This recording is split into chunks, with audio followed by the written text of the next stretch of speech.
Pero queremos seguir tratando el tema de la necesidad de la reducción de la jornada laboral a 6 horas, 5 días a la semana, con un salario que no sea menos de la canasta familiar. Y esto como una necesidad que es en defensa propia, es una pelea. Justamente hay millones de desocupados, hay trabajadores, entre comillas, pobres, y encima te dan laburos precarios y te dicen, bueno, pues ya tiene trabajo. ¿No? Como si con eso ya vos con eso pudieras vivir. Nosotros queremos instalar una discusión, instalar un punto que nos parece que es muy importante desarrollar y defender, porque es una alternativa justamente a esta situación de crisis. Y es el reparto de las horas de trabajo, pero en este caso la jornada de 6 horas en términos legales. Y esto tiene una historia. Cuando se consiguen las 8 horas fue en 1886, ¿no? Se lanza la primera huelga, justamente se viene el 1 de mayo y conmemora justamente esa lucha del conjunto de los trabajadores de la Segunda Internacional, que lanzan una campaña internacional y lanzan acciones de lucha que tuvieron un epicentro en Estados Unidos con movilizaciones masivísimas, peleando por las 8 horas. Porque antes se laburaban 15 horas y laburaban, yo leía, laburaban con los pibes, iban con los pibes a laburar. ¿Por qué? Porque los pibes destrababan las máquinas, como tenían las manos más chicas, los pibes y las pibitas andaban corriendo alrededor de sus padres que tenían que laburar, el obrero ganaba un sueldo, la mujer ganaba la mitad, sí, y los pibes directamente nada. Claro. Y eran los que destrababan las máquinas y todo eso. Bueno, así empezó la lucha. Y cuando los obreros y la Segunda Internacional peleaban esa campaña por las 8 horas, le decían es imposible. No hay plata, nos vamos a fundir. Estos zurdos quieren todo. Bueno, jornada de 8 horas. Tal cual. Pelea, huelgas generales por las 8 horas. Manifestaciones reprimidas en todo el mundo, inclusive en nuestro país. Sí. Los actos por las 8 horas, por ejemplo, se celebraban en varios idiomas. Claro. ¿No? Porque habían obreros inmigrantes en todos los lugares. Entonces, tenía esa connotación internacional. Pero fue una pelea grande. Yo eso es lo que quiero decir. Y fue arrancada a las grandes patronales con lucha. Sí, con lucha y con movilización. Entonces, ahora estamos frente a han pasado de aquellos años, 100 años de la conquista de las 8 horas. En el caso de nuestro país, tardaron casi 50 años de aquellos episodios en lograrla. Se hizo ley en nuestro país en 1929. Se hizo ley en nuestro país, la ley 11.544, donde se decretaba la jornada legal de 8 horas. Imagínate que pasó un siglo, avanzó la ciencia, avanzó la técnica, avanzó, entre comillas, la productividad, se produce mucho más rápido, en mucho menos tiempo, todo el tiempo que demandaba antes, por el avance.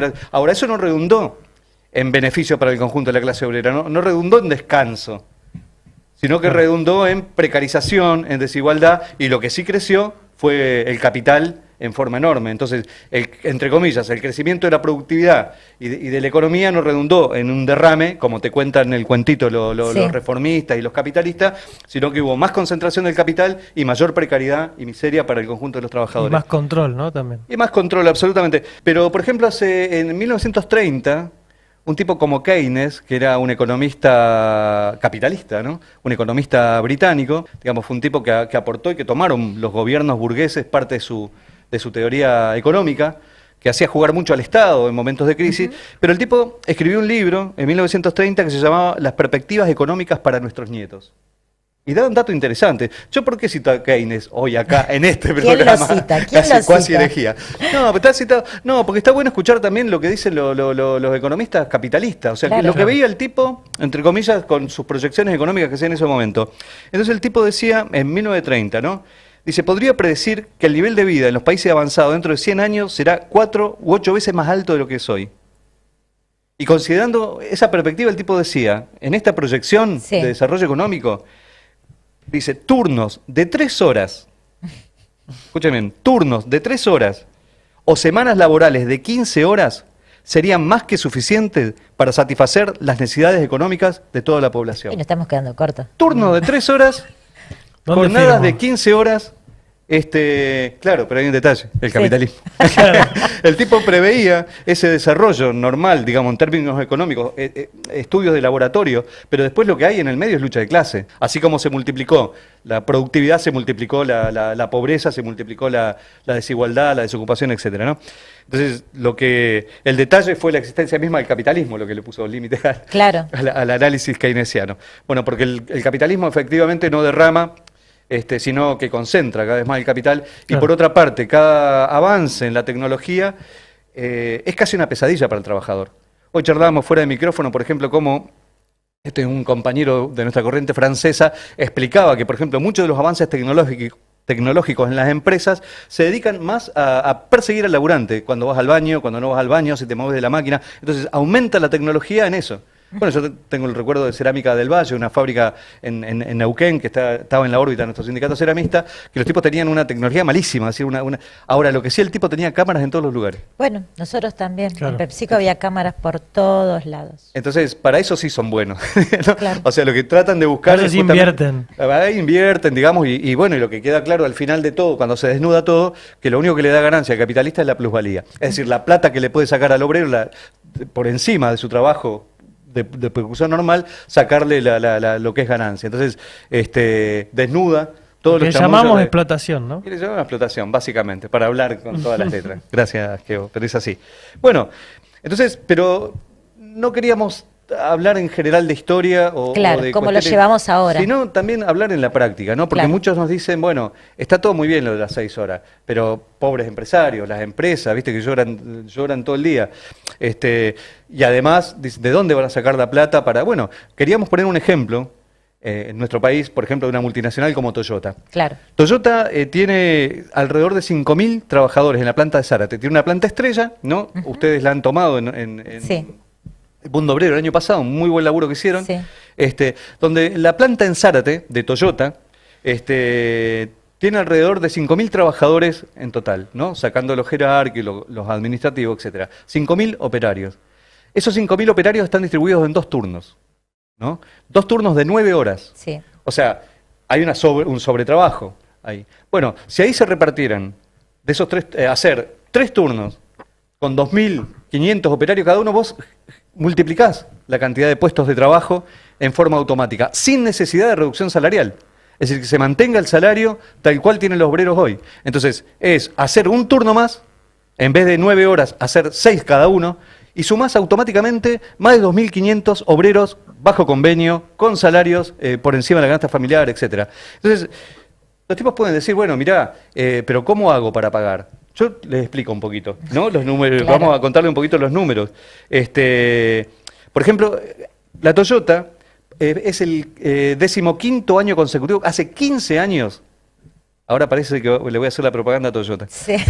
Hace 15 años consecutivos es la empresa líder en Sí. construcción de vehículos. Y tienen un caballito de batalla que es la pickup Hilux, Sí. digamos que es el más vendido en todo el mercado argentino. 7 millones. 7 millones de camionetas vendidas desde... 7 millones sale la camioneta. Ah, caramba. Bueno, digamos 7 que no millones de juntamos, ¿no? razones Ni con tengo la yo para bajita. no comprarla. Ni hablar. Bueno, exportan el 70% de la producción y el otro 40% lo tienen acá en el mercado interno. Bueno, y lo que quería decir, es el vehículo más vendido. ¿Y qué significa que exporta el 70% de la producción de estas miles de camionetas que fabrican? Es que las tienen cotizadas en dólares y Tal no cual. pierden jamás. Y lo que sí se han ahorrado en términos de salario del trabajador con la subida del dólar y la depreciación del salario argentino es que pagan 1/3 de lo que pagaban el salario cual. hace unos años atrás. Entonces pagan 1/3 del salario y multiplican la ganancia porque el 70% lo exportan. Es decir, es terrible. ¿Y esa gente puede decir que el salario que no le alcanza la plata? Claro. No. Bueno, entonces yo creo que hay que empezar por ahí. Pero esto es un caso. Pero si uno toma las alimenticias, que ganaron el 140%, si toma la industria de la energía, petróleo, gas, servicio, es decir, obviamente los tipos se niegan a tener a plantear, Claro. ni siquiera ponerlo en discusión, pero justamente se choca. Si no se le tocan los intereses y las ganancias a los grandes capitalistas, es imposible generar verdaderamente trabajo genuino y justamente crear puestos de trabajo que no sean de los precarios que nos venden todos los días.